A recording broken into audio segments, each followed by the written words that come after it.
طيب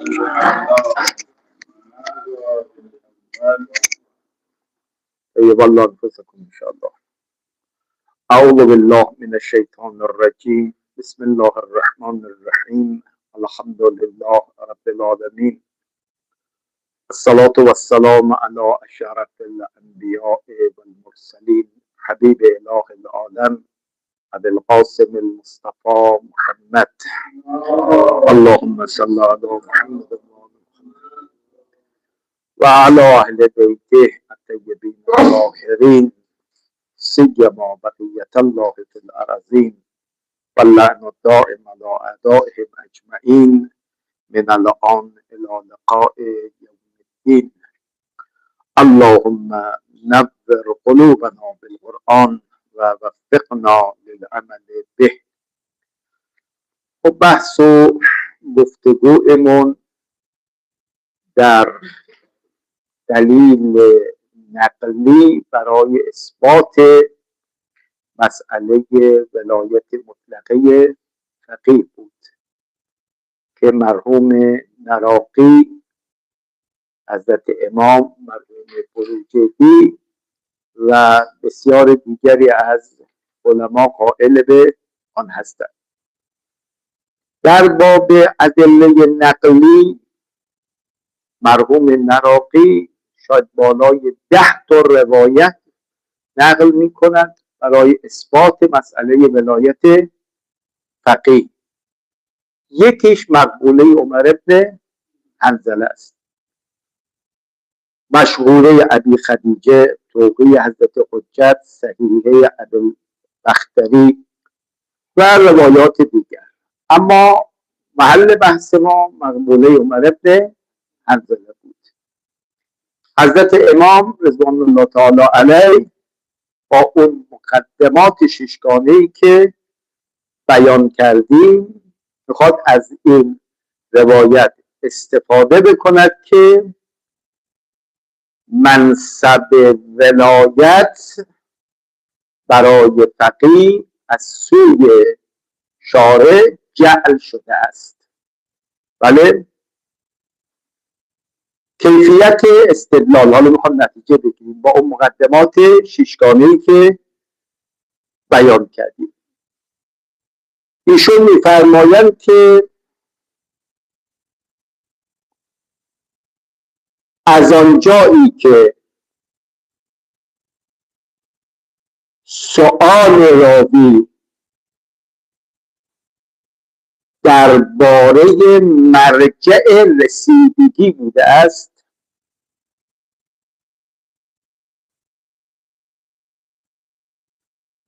که از جمله مرجع رسیدگی در امور متراض آن فی باشد،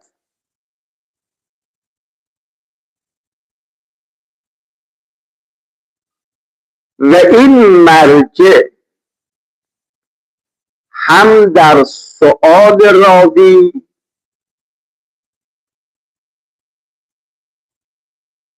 گاهی سلطان است و گاهی قاضی، و امام علیه السلام هم آن را تأیید کرده است. اما امام علیه السلام در یک فقره سلطان یا قاضی که مرجع رسیدگی هست را با جمله من روا حدیثنا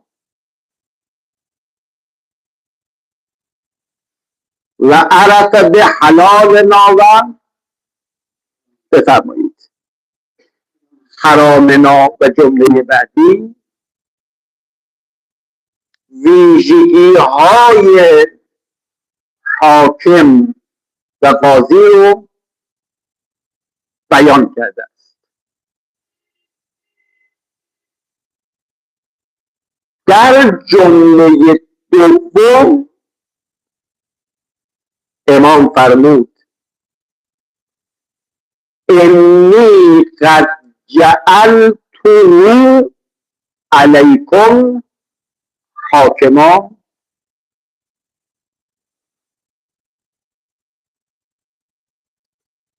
ضمیر قد جعلته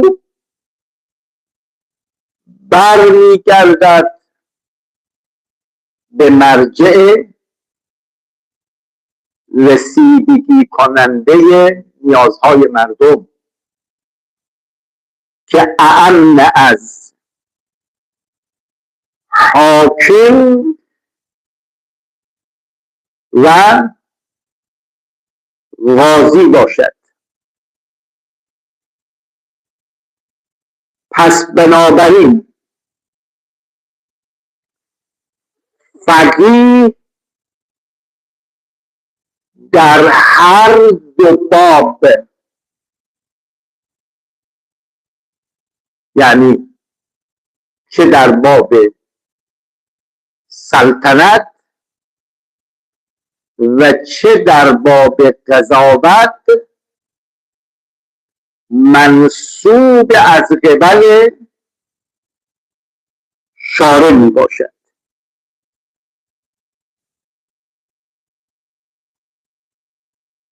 بله، انی قد جعلته علیکم حاکما.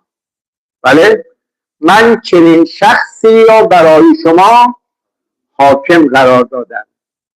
خب مردم در مسائل مورد نیاز به کی رجوع میکنن؟ به سلطان یا قاضی.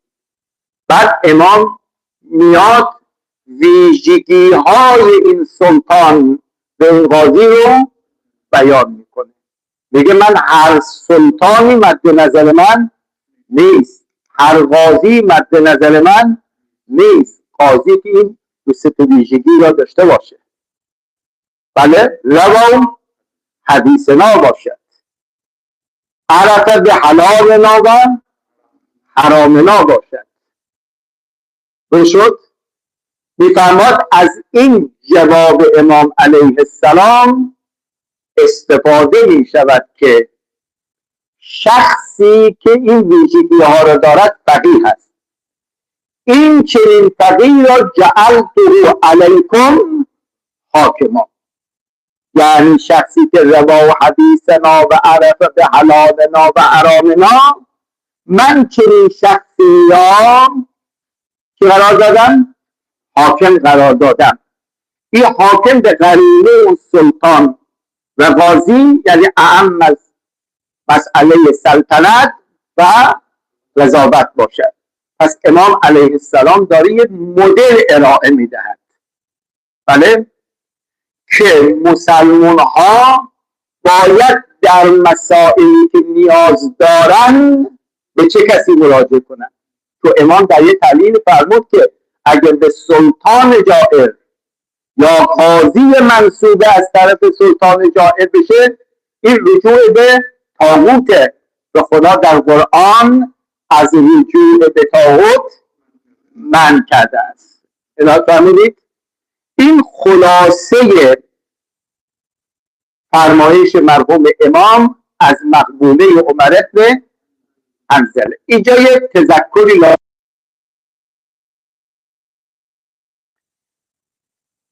ولایت فقیه مشروعیت خود را از شارع میگیرد. همین بود. چرا؟ چون امام فرمود انی قد جعلته علیکم حاکما. پس مشروعیت ولایت فقیه از سوی شارع هست. دقت فرمودید؟ ولی مقبولیت آن از سوی مردم هست. بنابراین جمع می شود بین مشروعیت و جمهوریت. آقای فیاض یعنی چی؟ یعنی اصل ولایت فقیه مشروعیتش رو از مردم نمیگیرد. اینطور نیست که اگر مردم نخوان او مشروعیت نداشته باشه. نه، ولی فقیه مشروعیت خودشو داره. اما حالا این مشروعیت ولی فقیه میخواد تو صحنه اجتماع بیاد، این نیاز به چی داره؟ مقبولیت مردمی داره. به الا امام معصوم هم باشد ولی مردم اقبالی نداشته باشن، دست اون امام معصوم کیه؟ بسته است، که صدر اسلام نمونه از این هاست. اینا فرمودید. پس ولی فقیه مشروعیتش را از دین میگیره اما مقبولیتش از سوی مردم میباشد. این خلاصه فرمایش از تمام به مقبوله عمر ابن حنظله. این دلیل نقلی. اما مهمتر از دلیل نقلی دلیل عقلیه. دقت کردید؟ دلیل عقلی می باشد. ابتدا من فرمایش امام رو بگم، بعد توضیح میدم دلیل عقلیشون رو. یادداشت بفرمایید. ایشون میفرمایند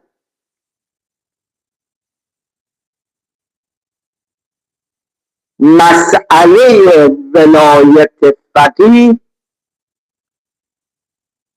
از امور بدیهیه می باشد و چندان به برهان احتیاج ندارد. به این معنا که هر کسی عقاید و احکام اسلام را اجمالاً دریافته باشد، ولی دیگه اسلام یه سری عقایدی داره، یه سری احکامی داره، اینقدر رو بدونه، چون به ولایت فقیه برسد و آن را به تصور آورد، بیدرنگ تصدیق خواهد کرد و آن را ضروری و بدیهی خواهد شناخت. سلام علیکم استاد باشه. علیکم السلام و رحمت الله. خیلی ممنون. اگر بحث ولایت فقیه از واضح باشد و استدلال کردن دیگه درست نیست، چون که یک خلوفی واضح.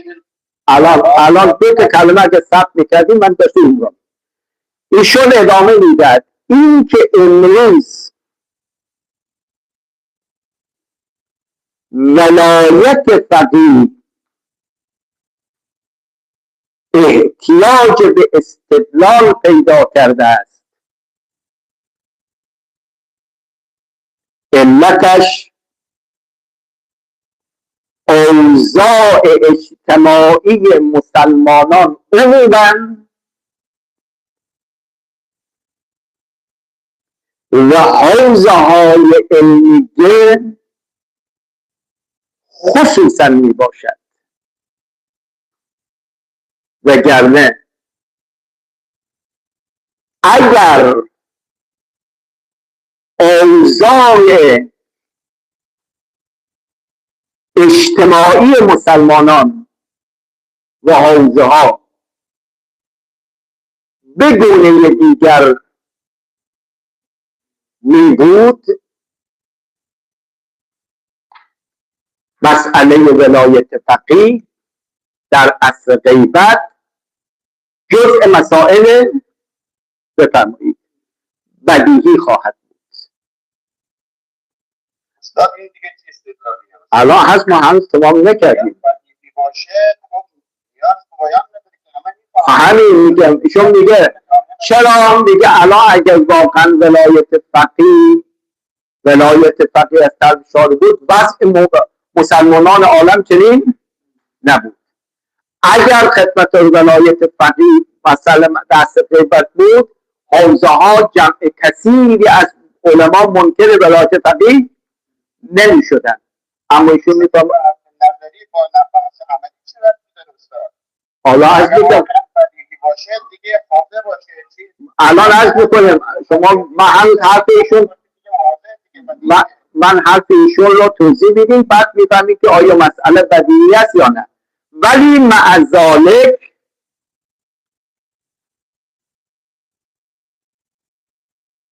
دلیل عقلی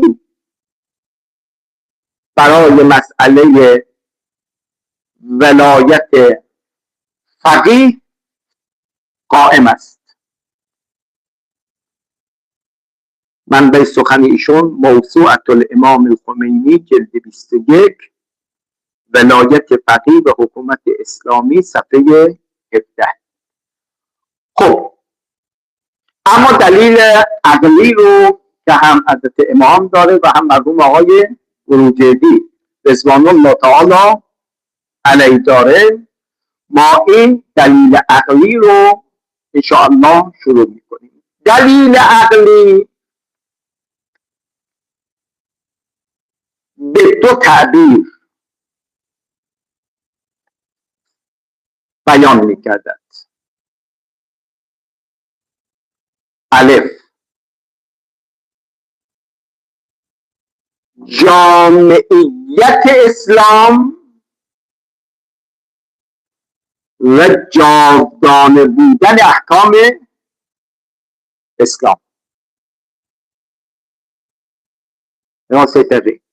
میگه اگه میخواد وارد بحث بشی باید یه قدر مشترکی داشته باشی.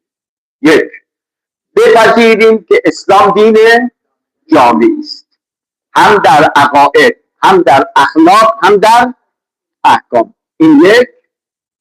و بپذیریم که این احکام اسلام چیه؟ جاودانه است، یعنی الی یوم القیامه. حلال محمد حلال الی یوم القیامه و حرامه حرام الی یوم القیامه. جامعیت و جاودانه بودن احکام اسلام. این تعبیر. تعبیر دوم، اصل تنزل تدریجی. اصل تنزل تدریجی. هر دو بیان یک چیزی میخواد بگه.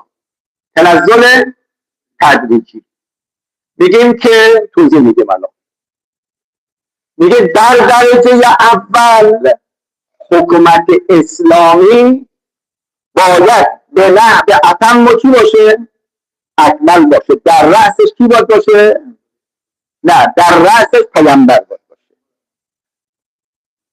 حالا اگر پیامبر نیست چی؟ امام باید باشه.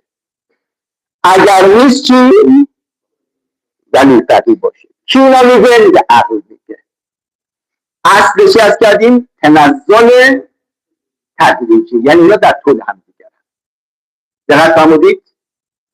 اما توضیح هر دو تعبیر با مقدماتی بیان میکردن.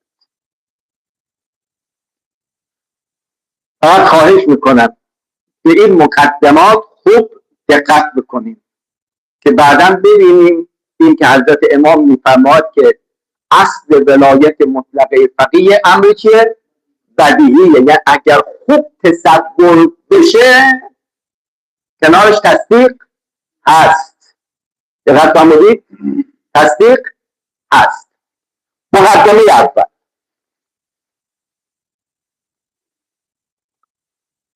برای تأمین نیازهای اجتماعی و جلوگیری از هرجمند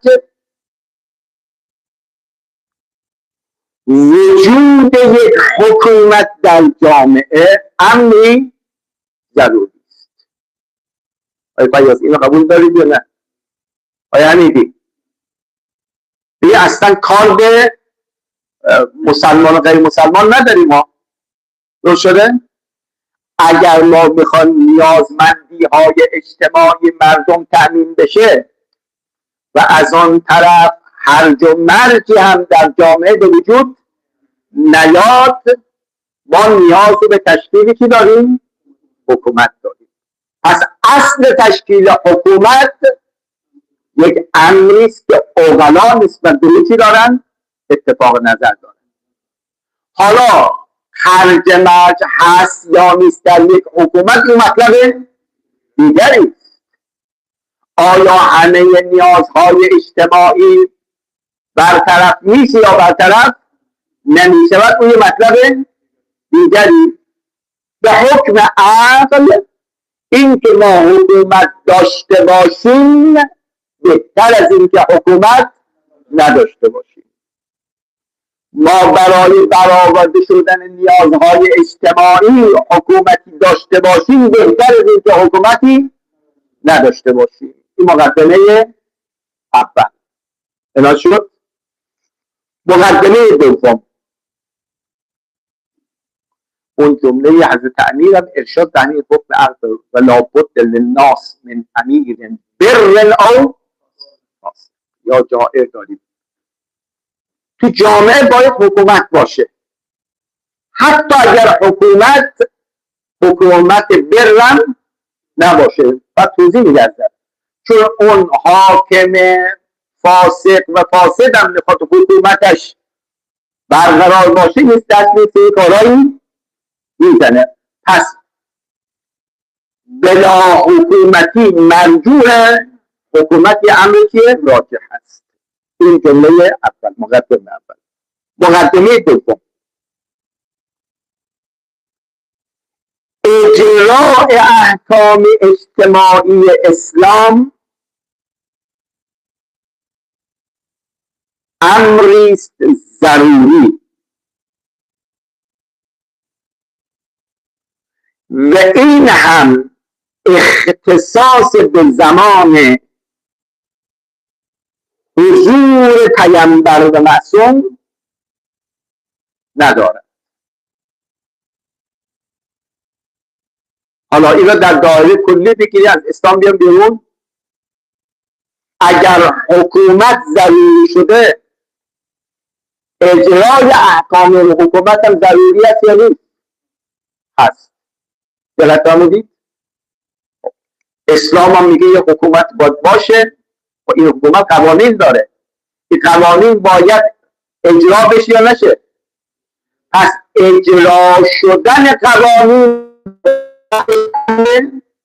بفرمایید و ضروری هست. از چه باب؟ اون دو تا تعبیر آوردیم. اصل جاودانگی. اصل جاودانگی. آیا احکام اسلام جاودانه باید باشه یا نباشه؟ بفرمایید.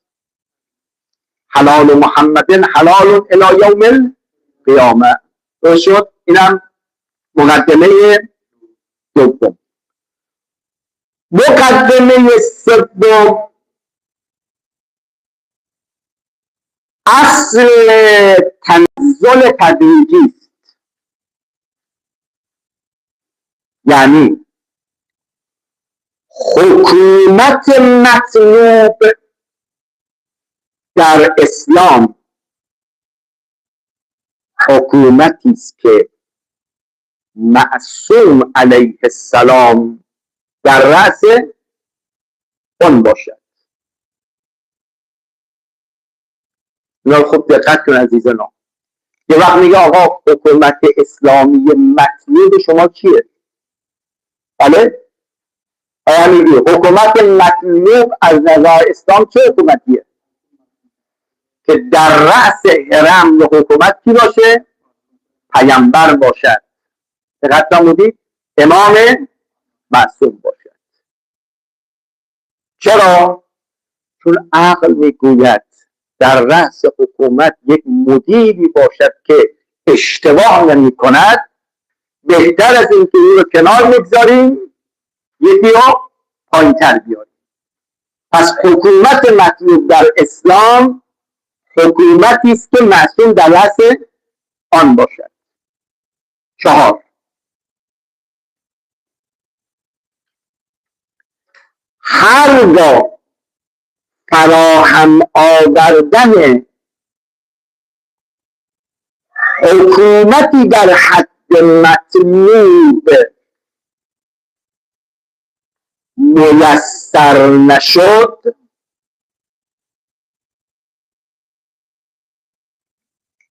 از 2 حال خارج نیست. یا بپذیریم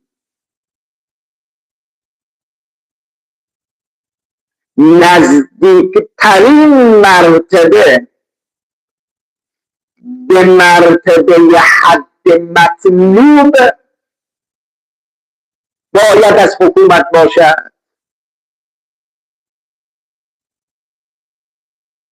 یا قائل شویم که مرتبه نزدیکتر از حد مطلوب لازم نیست. هر کس حاکم به مردم شد اشکالی ندارد. خب آقای زیشان، ما میگیم حکومت مطلوب کدوم حکومته؟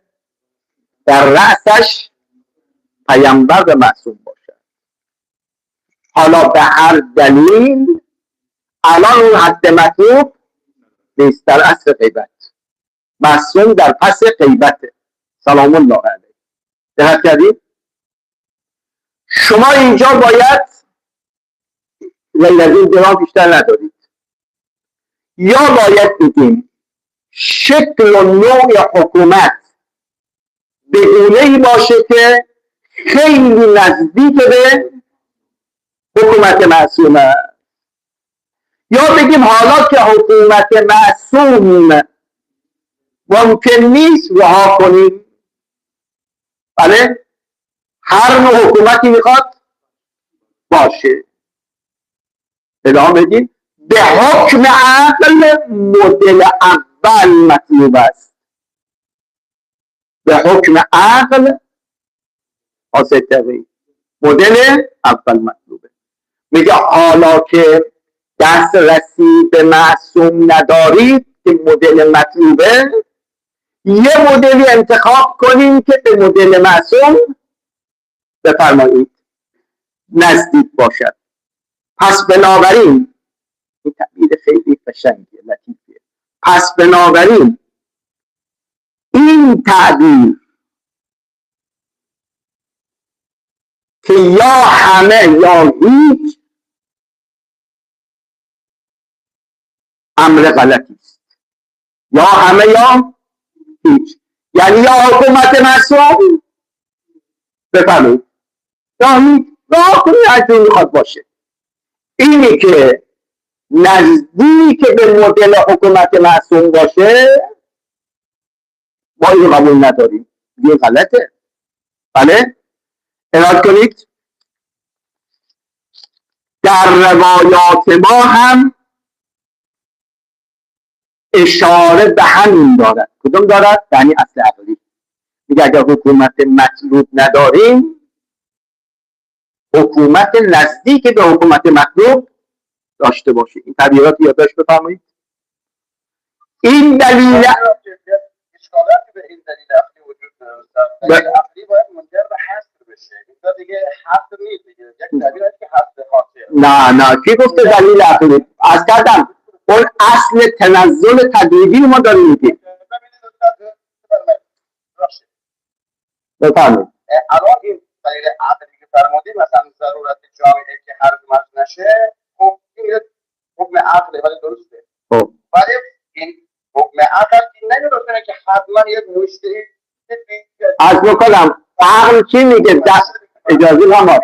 عقل چی میگه؟ در رأس حکم عقل چی میگه؟ در رأس حکومت یه حاکمی باشد که مطلوب من جمیع الجهات، یا اگر من جمیع الجهات هم نبود اشکال نداره. لازمه کلام اینه دوستان، مثلا قبل از امام راحل که مثلا آقا ما کار به امام راحل نداریم. من شما گوش بده، من اصلا کار به امام رو بگم کنار. ما داریم دلیل عقلی بیان میکنیم. میگیم از نظر عقل اصلی کنم. شما میگه اینجا گوینده رو نگاه نکن کیه، نگاه به کلامش بکن. آیا در رأس حکومت امام معصوم باشه بهتر یا غیر معصوم؟ بفرمایید. خیلی خوب. حالا در اصل غیبت امام معصوم نیست، ما نیازی به حکومت داریم یا نداریم؟ جواب منو بده شیخونا، جواب منو بده. آیا در اصل غیبت نیازی به حکومت هست یا نیست؟ این روایت دیگه نباید حکومت داشته باشه. کی گفته؟ امام میفرماد کسی که حدیث ما الان کار گوش بده، ما دیگه از اون روایت رو میدیم بیرون، ما داریم دلیل عقلی رو میدیم. آیا در اصل غیبت نیازی به حکومت هست یا نیست؟ حکومت هست. خدا خیرت بده. حالا در رأس حکومت در اصل غیبت یک شخصی باشد که به معصوم نزدیکتره بهتره، یا کسی باشد که اصلا با معصوم بعد بعید دارد؟ عقل چی میگه؟ خیلی خوب، ما داره همین میگیم. گوش بده. پس اشکال اینجا دیگه استاد، الان مثلا خب نزدیک به معصوم بودن از حیث علم و از حیث تقوا، الان میگیم اونی که به معصوم نزدیکتره کیه؟ بذار ما الان مقدمه سوم مقدمه چهارم میرسیم. الان ما داریم سلسله وار میام. پس حکومت به حکم عقل دو، حکومت مطلوب.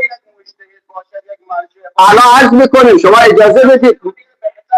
ما هنوز مثلا حکومت بکنه مثلا طبق روایت و احکام، خب این که مثلا رو منتفی نمیکنه. ما اصلا دلیل عقلی مطرح میکنیم، شما گوش نمیدید دیگه. ما الان داریم اصل ضرورت حکومت به حکم عقل. آدمی که کامل باشد باز عقل میگه بهتر است، دقت کردیم، از اینکه آدم ناقص باشه. حالا اگر ما دسترسی به حکومت مطلوب نداریم، باید حاکمی بیاریم که به اون حاکم مطلوب چی باشه؟ نزدیکتر باشد، نه اون کسی که به حاکم مطلوب نزدیک نباشد. این مقدمه سوم. ببین، به این مقدمه سوم هم گفتیم برخی از روایات ما که استیاقی وجود داره. یادداشت بفرمایید. این که داریم لا یترک المیسور بالمعسور، لا یترک المیسور بالمعسور، یعنی اون بخشی که امکان داره محقق بشه به بهانه اون بخشی که معسوره نباید بفرمایید رها بشه. این یا اون قاعده‌ای که داریم ما لا یدرک کله لا یدرک کله. روشد. اگر ما در یک زمانی قرار کردیم دست ما از حاکم مطلوب کوتاست، معناش این نیست که دیگه ما رها بکنیم. دقت کردیم؟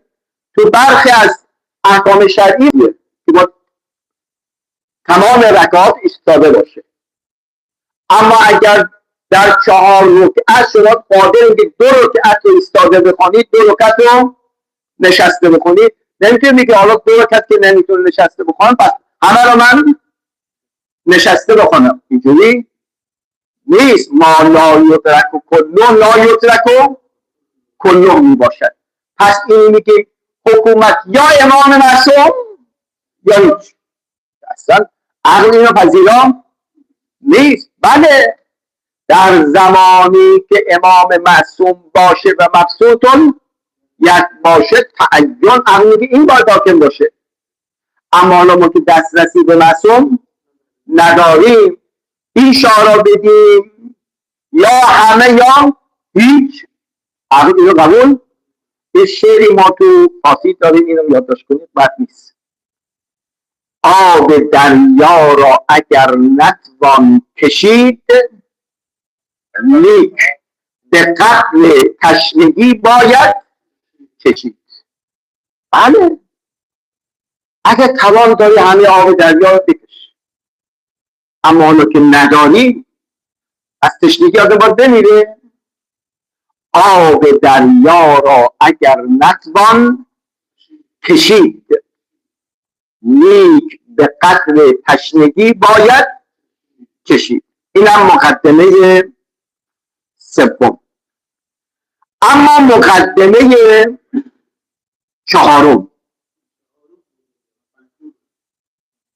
چی؟ پنجم. مقدمه پنجم آن است که نزدیکترین حکومت و حاکم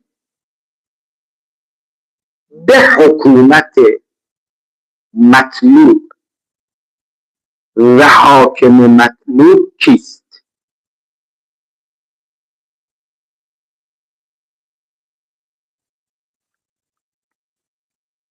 جواب: مطلوب ترین حاکم به حاکم مطلوب کسی است که حداقل 3 امر در او جمع شده باشد. واسه نگاه کن، میگه اگه اون حاکم مطلوب حکومت مطلوب رو نداری، یک حکومت و حاکمی بگیرید که حداقل این ویژگی درش باشد. این نزدیکترین حکومتی است که نزدیک به حکومت مطلوب است. دقت کردید؟ یک یا الف، حاکمی که علم به احکام کلی اسلام داشته باشد. داخل پرانتز فقاهت.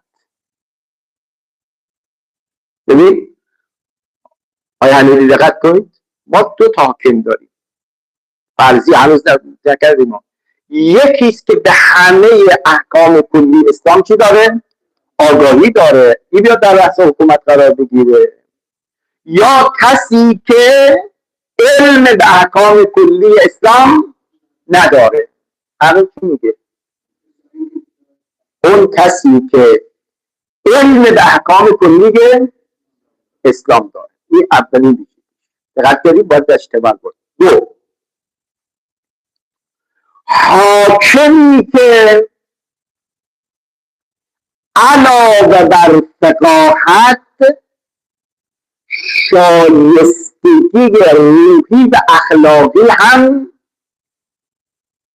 داشته باشد. دو شد. سائلا لنفسه. ما 2 نفر داریم، از نظر علم و آگاهی یکی هستن، اما یکی در قله رفیع تقوا و اخلاق، اما دیگری نیست. باز عقل چی میگه؟ میگه اون که علم به همه قوانین دارد یک اخلاق را هم دارد. بر اونی که علم دارد ولی اخلاق ندارد، عقل چی میگه؟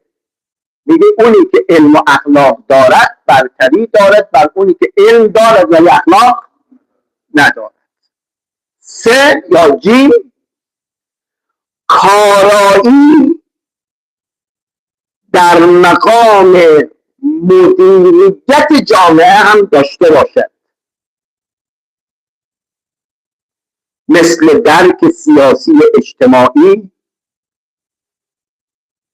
آگاهی از مسائل بین المللی،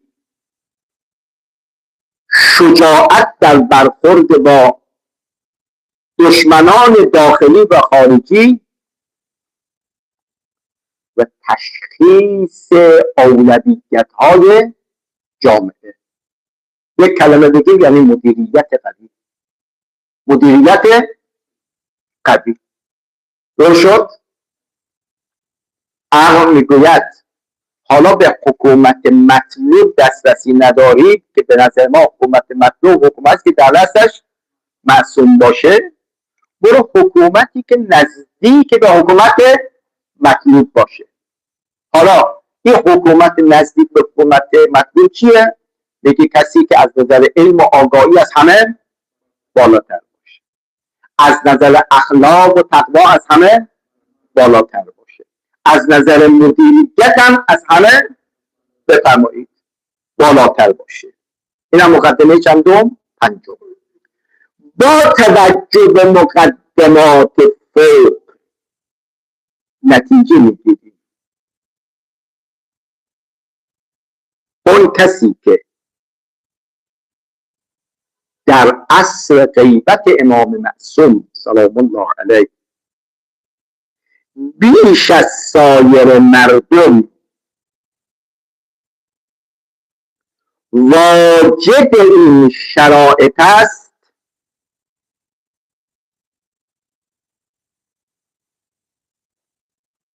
او فقیه جامعش شرایط است که به حکم عقل باید عهدهدار بفرمایید حکومت اسلامی باشد.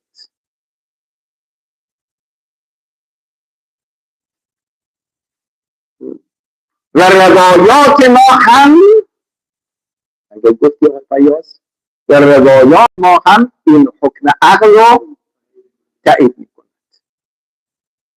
بله اون من کان من الفقهاء سرجه خود همین حدیث امام من روا حدیثنا و عرف حلالنا و حرامنا و همثال اینها و اما الحوادث الواقع و امثال. از کرد مرحوم نراقی بیش از 10 تا حدیث میاره العلماء ورثة الانبیاء و امثال اینها. خب پس ما با این مقدماتی که امام میفرماد که اگر کسی خوب تصور بکنه، خوب تصور یعنی مقدمات 5 گانه رو حالا تصدیق میکنید در اصل غیبت باید حکومتی بر مبنای ولایت فقیه باشد یا تصدیق نمیکنید؟ امام میفرماد، مرحوم آقای بروجردی میفرماد، میگه کسی این مقدمات 5 گانه را که تصوره خوب تصور بکنه دیگه برای تصدیق نیاز به استدلال نداره. اگر کسی دیگه ما تو اصل غیبت نیاز به حکومت نداره دیگه باشون نمیشه دیگه حرف خلاف هم. یک روایتی سه روایت هست که مثلا هر بخشمی که قبل از ظهور قایم بله اونا رو اون روایت انشاءالله میرسیم. بله این روایت بعد توجیه میکنه میگه که این حکومت طاغوته، حکومت طاغوت که نیاز به استثناء نداشت دیگه. بله یعنی این روایت اطلاق داره هر حکومت. بله اجازه میفرمایید ما انشاءالله در آینده میرسیم به فصلی به نام شبهات مربوط به حکومت ولایت مطلقه فقیه. من یادداشت کردم حداقل 5-6 شبهه به اشکال مهم وجود داره از جمله همین روایت. دقت کردید؟ خب ما با این روایاتی که هستن چگونه باید برخورد بکنیم؟ آیا با دلیل عقلی بر روایات ما میتونیم پاسخ بدیم این روایت را؟ خدا حفظ کن حضرت استاد ماجد الله جوادی آمولی حفظه الله را میفرمودن که همان گونه که آیات شأن نزول دارند روایات شأن صدور داره. دقت کردید؟ این تعبیر خوب دقت کنید. آیات شأن نزول داره که ما به برکت شأن نزول میتوانیم مراد آیه رو به دست بیاریم و بفهمیم. این روایات رو به کدام امام فرمود و در چه فضایی فرموده؟ با توجه به فضای صدور این روایت رو ما جا میکنیم پاسخ میدیم. چشم اینو انشاءالله در ذیل یک بحثی تحت عنوان شبهات حول ولایت الفقیه دقت کردی؟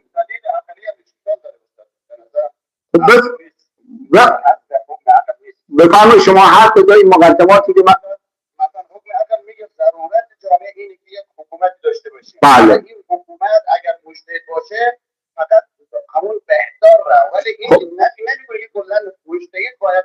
من میگم الان عقل راجع و منفی شنیدی تو اصول دیگه. آیا حکومت راجع به حکم عقل حکومت ولی فقیه یا حکومت غیر ولی فقیه؟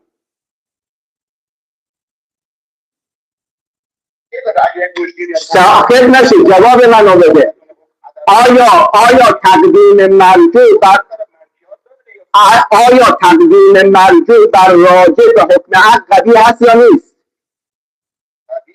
خیلی خوب، تمام شده رفت. ما میگیم بله بفهم. اگر یک مجتهد بیاد مثلا بخواد حاکم حکومت بکنه بعد نتونه مثلا عدالت اجرا بکنه، اگه نتونه، این یکی از همون شبهاته. اجازه بده، این یکی از همون شبهاته. اجازه بده شما. الان ما پاسخ میدیم. میگن آیا حکومت ولی فقیه حکومت مستبدانه نیست؟ از استبداد در نمیاره؟ آقایون پاسخ میدن حکومت ولایت فقیه حکومت شخص نیست، حکومت فقه. یعنی ولی که این اوصاف رو داشته باشه. مثلا چی گفتم؟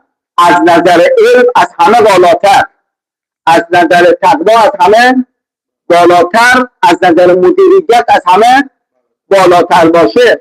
این مقدماتی که فرمودید در مقام فرضیات یک سری مقدمات میچینیم و در مقام اجرا در مقام عمل به این فرضیات نمیرسیم دیگه. ما الان داریم نظریه ولی فقیه رو میگیم. ما به کار خارجی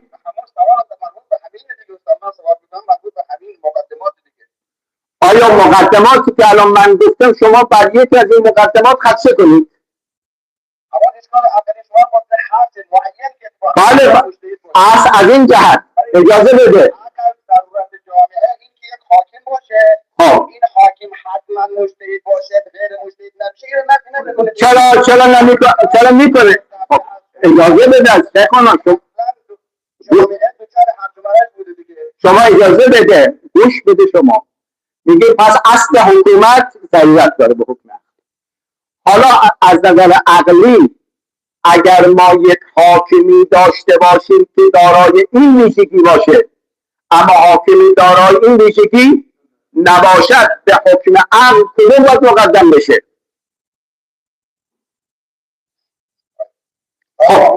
پس شب کمی فکر بکن. اگر شما بگید ضرورت ندار، من از شما دارم میگم، من از شما سوال میگم تقدیم مرجوع بر راجع به حکم عقل قوی هست یا نیست؟ چرا نمیشه؟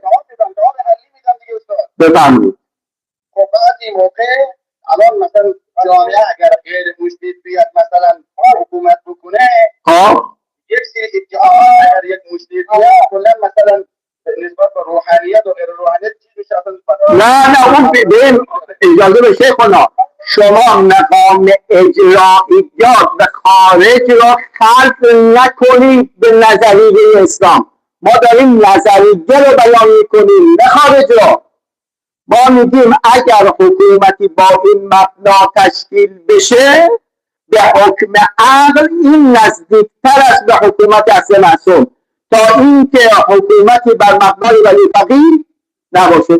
شما میبینید احتمال که اگر ولی فقیه بیاد نتونن چیکار کنن، مردم از دین زده میشن، که اون بحث دیگره که ما تو بحث شبهات مطرح میکنیم انشاءالله. همین مباحث میاد. ما الان داریم میگیم به حکم عقل ترجیح مرجوع بر راجع به حکم عقل چیه؟ قویه. و به خاطر اینکه ما کار قوی مرتکب نشیم میگیم حکومتی در اصل غیبت به حکم عقل مطلوب است که به حکومت معصوم چی باشه؟ نزدیکتر باشه. کدوم حکومت به حکومت معصوم نزدیکتره؟ اون سویجیدی که گفتیم اشراف علمی داشته باشه، اشراف مراتب اخلاقی معنوی داشته باشه، مدیریت قوی داشته باشه. این چنین رو عقل میگوید این باید حاکم باشه. امام صادق هم فرمود انی قد جعلته علیکم حاکما. این هم دلیل عقلی. اما نسبت به این نظریه اشکالاتی و شبهاتی هم که وارده. ما تمام اون شبهات و اشکالات رو مطرح میکنیم و به اندازه وسع خودمون انشاءالله جوابم خواهیم داد. ما که داریم میگیم یعنی کسانی که قائل به نظریه ولایت فقیهی باشن. یعنی حتی این جمله امروز من دیدم خیلی قشنگه، میگه حتی اون کسانی که قائل به ولایت مقیده هستن، ولایت فقیه مقیده، مثل شیخ انصاری اینو میگن، اینا در چه اصلی باز میگه ولایت دارن؟ میگه در حکومت جائر اینجور نیست که ولی فقیه چی باشه؟ ولی بسته باشه. ولایت بر ایتام داره، ولایت بر امور حسبیه داره. این بزرگان میگن پس معلومه که اصل اینه که این کارا دست کی باشه؟ ولی فقیه باشه. حالا ما لا یدرک و کلو لا یدرک کلو، این حد اقل ها رو اگر باید داشته باشیم. حالا ما بحث داریم که اگر یک فقیه باشه این توان رو داره که حکومت اسلامی رو تشکیل بده، عقل میگوید در این آقا چی داره؟ تعین داره. ادامه بحث انشاءالله جلسه آینده. و صلی الله علی سیدنا محمد و آله الطاهرین.